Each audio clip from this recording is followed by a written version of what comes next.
13 de marzo de 1781. Un músico mediocre, organista de una pequeña iglesia, pero un gran aficionado a la astronomía, está a punto de pasar a la historia. Se trata de William Herschel.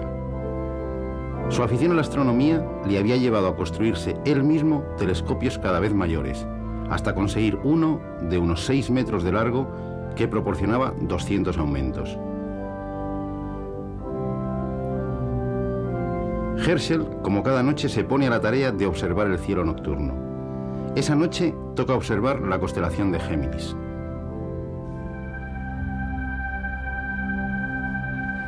Esta región del cielo es bien conocida por Herschel. Todo parece indicar que será una observación rutinaria. Sin embargo, y para su sorpresa, algo no encaja con sus mapas estelares.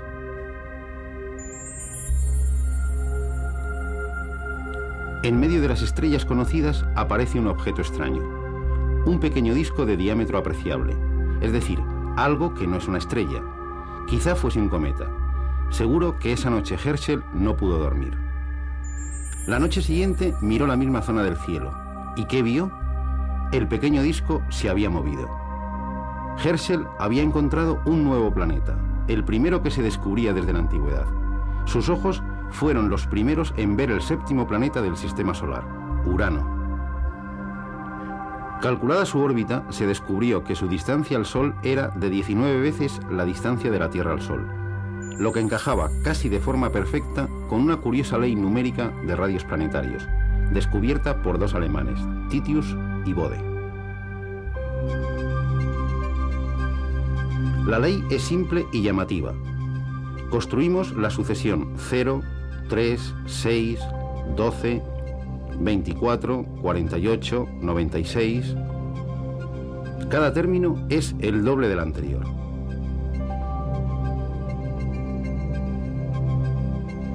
Sumamos 4 a cada término y lo dividimos por 10. Obtenemos 0,4, 0,7, 1, 1,6, 2,8, 5,2, 10, 19,6. Si comparamos estos números con las distancias de los planetas al Sol, medidas en unidades astronómicas, es decir, tomando como unidad la distancia Tierra-Sol, la aproximación es extraordinaria. Pero hay algo que falla. No hay ningún planeta que se corresponda con la distancia 2,8. Este planeta ausente resultó no ser un verdadero planeta. En efecto, en 1801 se descubre el asteroide Ceres, pero su pista se pierde al cabo de unos meses, al pasar detrás del Sol. Con los pocos datos de esas escasas observaciones, un joven matemático alemán de 24 años, Carl Friedrich Gauss, realizó los cálculos de su órbita y señaló hacia dónde tenían que apuntar los telescopios para reencontrar a Ceres. Y en efecto, allí estaba. Y tras la órbita de Ceres, las de Palas, Vesta y Juno. En el lugar del 5º planeta de Bode no había uno, sino un rosario de pequeños planetas, el cinturón de asteroides. Este entretenimiento matemático le valió a Gauss el nombramiento como director del Observatorio Astronómico de Göttingen, hasta la fecha de su muerte 54 años después.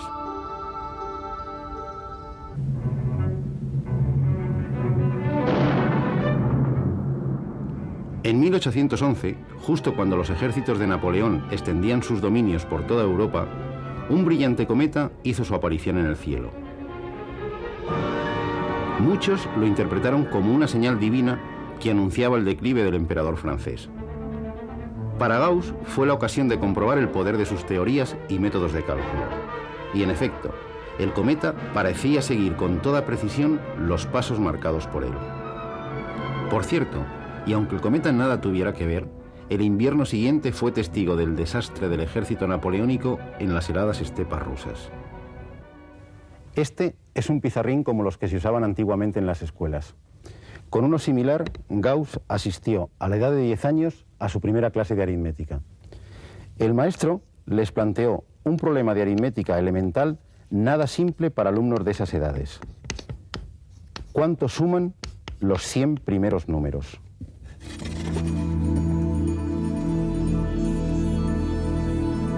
Gauss, en menos de un minuto y sin realizar ninguna operación, escribió el resultado y le entregó el pizarrín al maestro. Había escrito este número, 5050, que es el resultado correcto. ¿Cómo lo hizo? Sencillamente sumando por parejas, el primero y el último, el segundo y el penúltimo, el tercero y el antepenúltimo. Los resultados de cada una de estas sumas coinciden y siempre valen 101. Para obtener el resultado final, basta contar el número de parejas, 50, y multiplicarlo por el resultado de cada suma. 50 por 101 igual a 5050. El maestro descubrió que tenía ante sí a un auténtico genio matemático. A la edad de 18 años, Gauss realizó un descubrimiento que por sí solo le habría hecho pasar a la historia de las matemáticas.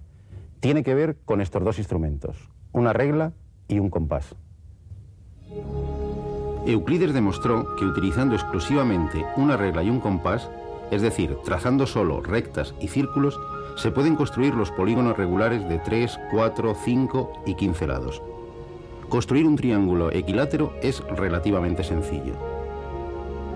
Para construir un cuadrado, basta con trazar la perpendicular por uno de los extremos del segmento original y marcar sobre ella un segmento de igual longitud.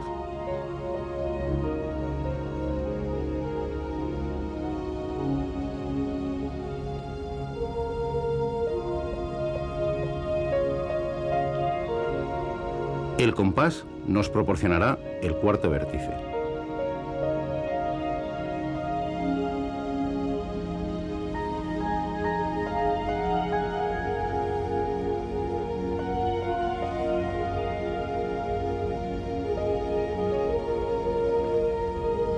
Una vez construidos estos polígonos, es fácil construir aquellos cuyo número de lados es justo el doble.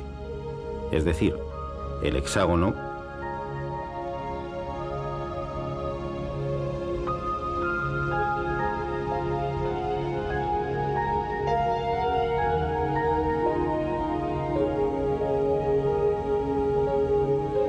el octógono,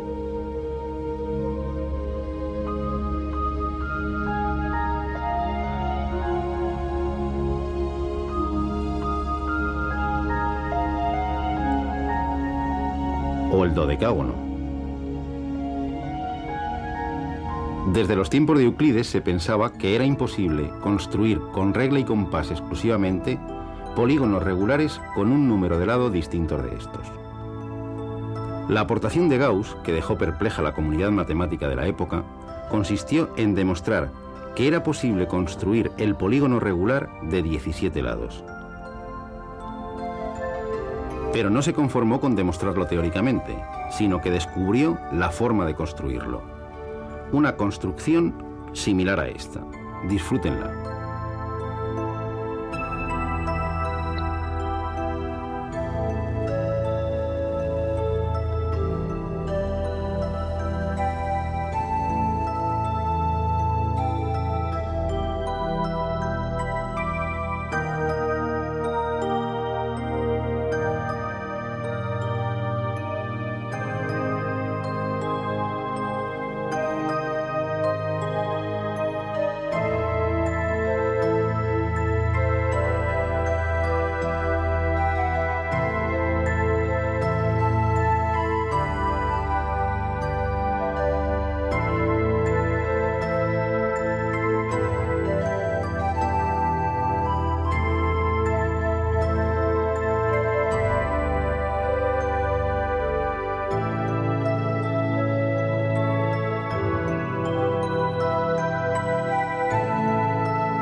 Gauss también demostró que los únicos polígonos que se pueden construir geométricamente son los que tienen un número de lados de una de estas dos formas, 2 elevado a n o 2 elevado a 2 elevado a n más 1.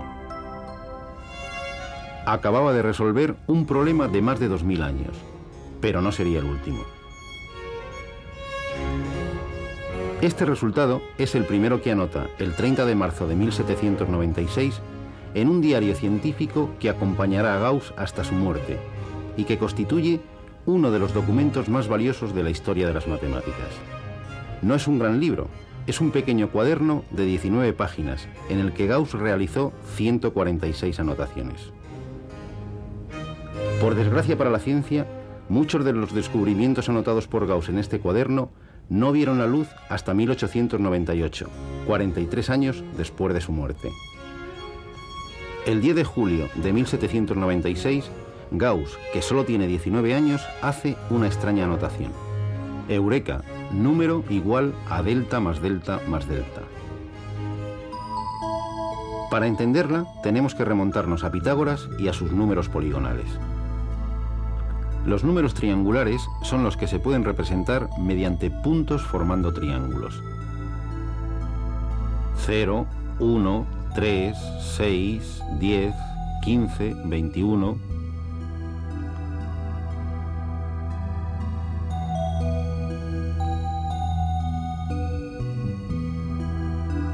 Con su anotación, Gauss refleja un resultado increíble, de ahí su alegría.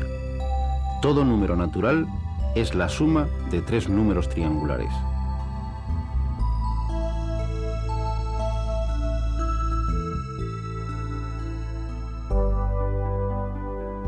Los descubrimientos de Gauss no se limitan a la teoría de números. Sus contribuciones al álgebra son aún más espectaculares. Esta expresión es una ecuación de primer grado. 3x menos 6 igual a 0. Es fácil encontrar su solución, x igual a 2. Cambiando en la ecuación la x por 2 se verifica la igualdad y la podemos representar como un punto en una recta. X al cuadrado menos 2x menos 3 igual a 0. Esta es una ecuación de segundo grado. También es fácil encontrar sus soluciones, x igual a 3 y x igual a menos 1. Son números reales, es decir, puntos de la recta real.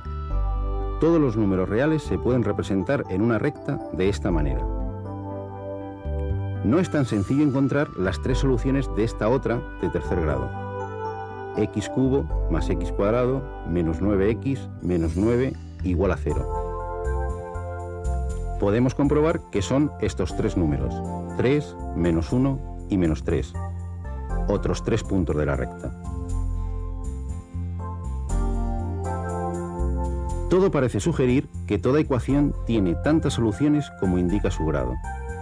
Sin embargo, observemos esta, en apariencia sencilla, x cubo menos 8 igual a 0. Una solución es x igual a 2, pero ¿dónde están las otras dos?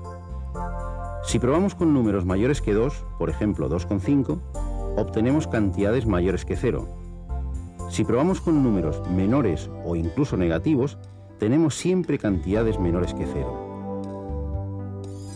Todo parece indicar que esta ecuación de tercer grado solo va a tener una solución. Al menos en la recta real no vamos a encontrar más que una. Fue Gauss, esta vez a los 22 años, en su tesis doctoral, quien nos dijo dónde buscar esas soluciones esquivas, consiguiendo de paso la aceptación por los matemáticos de un nuevo universo numérico, los números complejos. ¿Qué es un número complejo? Empecemos por el principio. Al resolver algunas ecuaciones, aparece en las soluciones la raíz de menos 1. Decididamente, ningún número real elevado al cuadrado vale menos 1. Es decir, la raíz de menos 1 no es ningún punto de la recta real. La idea genial de Gauss fue situar la raíz de menos 1 en un eje perpendicular a la recta real, el eje de los números imaginarios. El complejo 3 más 4i, que significa 3 unidades reales y 4 imaginarias, será este punto. Menos 2 menos 4i será este otro. Así, cada número complejo estará representado por un punto en el plano. Volvamos a nuestra ecuación x cubo menos 8 igual a 0. Pues bien, Gauss demostró que esta ecuación tiene tres soluciones que son tres puntos del plano complejo. La solución evidente es x igual a 2. Las dos soluciones ocultas son los números complejos -1 más raíz de 3i y -1 menos raíz de 3i, que al unirse forman un triángulo equilátero. Gauss acababa de conseguir la aceptación por la comunidad matemática de un nuevo conjunto de números, los números complejos, que matemáticos anteriores como Wallis o el mismo Euler habían utilizado con recelo.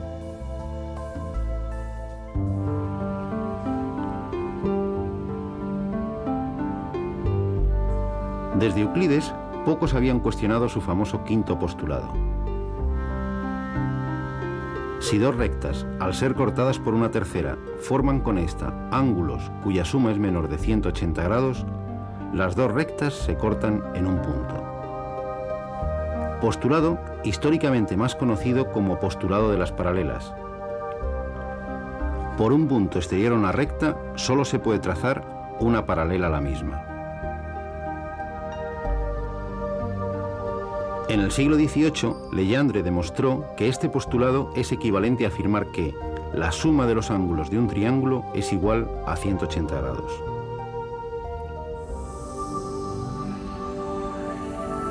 Gauss es uno de los primeros en poner en cuestión este quinto postulado. En un plano, efectivamente, los tres ángulos de cualquier triángulo suman 180 grados. Pero esto no es cierto si transformamos el plano en una esfera. Una esfera es una superficie de curvatura positiva. En ella, las rectas se han convertido en círculos máximos. Y con arcos de estos círculos máximos podemos construir triángulos como este. Este ángulo del triángulo mide 90 grados, pero el segundo también mide 90 grados. Y el tercero también mide 90 grados, es decir, la suma de los ángulos es mayor que 180 grados. Si en el plano, según Euclides, los ángulos de todo triángulo siempre suman 180 grados y en la superficie esférica suman más de 180 grados, ¿existirá una superficie en la que los ángulos de un triángulo sumen menos de 180 grados? Poincaré, a principios del siglo XX, nos brinda una representación en el plano de este tipo de superficies.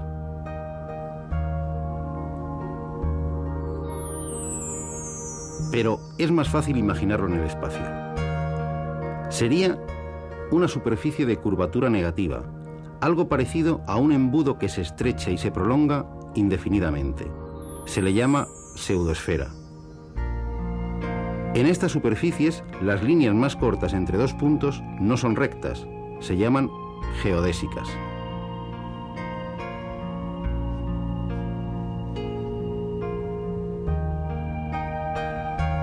Si construimos un triángulo con tres de estas geodésicas, la suma de sus ángulos es menor que 180 grados.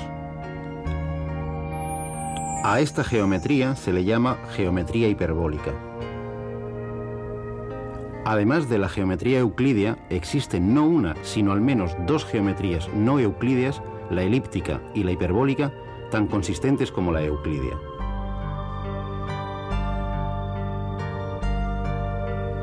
Una de estas geometrías no euclídeas serviría un siglo más tarde como modelo matemático a Albert Einstein para su teoría de la relatividad. En la primera mitad del siglo XIX, dos jóvenes matemáticos, el húngaro János Bolyai y el ruso Nikolai Lobachevsky, habían publicado casi simultáneamente su descubrimiento de la geometría hiperbólica. 20 años antes, Gauss había llegado a esos mismos resultados, aunque nunca se atrevió a publicarlos.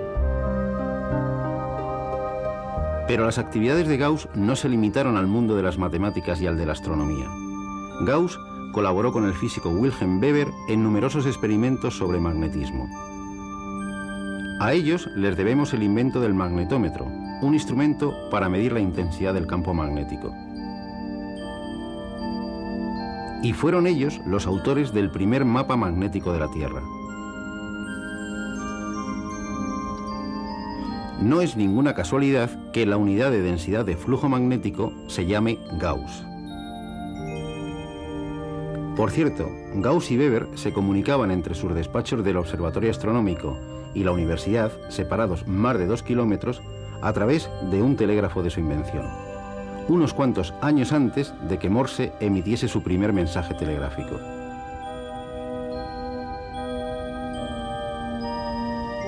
Los descubrimientos de Gauss se extienden por casi todas las ramas de las matemáticas, desde la aritmética al análisis de funciones, desde el cálculo de órbitas planetarias al trazado de mapas terrestres y al estudio de curvatura de superficies. Muchas de sus aportaciones no han podido ser apreciadas en todo su valor hasta bien entrado el siglo XX. A pesar de su muerte una fría mañana de febrero de 1855, podemos afirmar que Gauss vive hoy en todo lugar de la matemática. Sin duda, no es exagerado el apelativo con el que se le conoce entre la comunidad científica: el príncipe de los matemáticos.